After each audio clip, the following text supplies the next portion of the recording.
One of the things that you learn pretty quickly in a Greek class is to tell whether you is you singular or you plural. Now, there are times where it doesn't make a whole lot of difference, but there are some verses where the distinction is really critical, and this is one of them.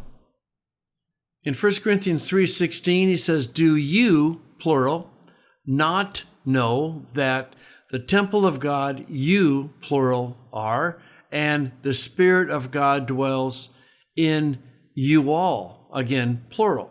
So while Paul can use the image of the temple of God as of individuals, and he will later on in 1 Corinthians, here it's plural, and he's talking about the church, okay?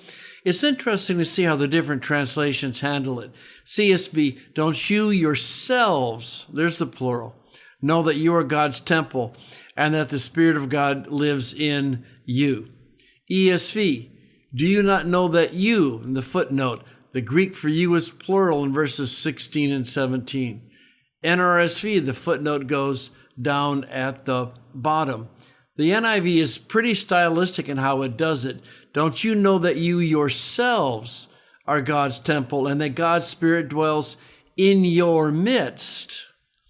The NLT says, "Don't you realize that all of you together are the temple of God and that the Spirit of God lives in," with the footnote, "among you?" And the Net Bible, in normal fashion, uses a footnote, "Do you not know that you are God's temple? You are God's temple," the footnote says, refers here to the church, since the pronoun you is plural in the Greek text.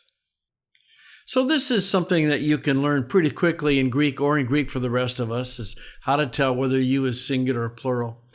On perhaps, though, a more important note, I wonder what church would be like if the church actually understood that we together are the temple of God. I wonder about gossip and slander. As I've often said, it's the native language of the church. It's absolutely everywhere. Almost every day I hear stories of someone slaughtering someone else's reputation. It's murder, all right? It's murder of a person's reputation. And I just really encourage you, if somebody is talking about someone else who isn't present to defend themselves, you just say, "I'm not comfortable with you talking about this other person because he or she's not here."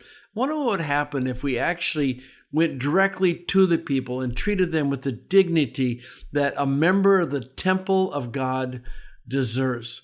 I wonder if we really understood that we were the temple of God, whether people would think that discipleship is optional and that it's just really for the more religious folks.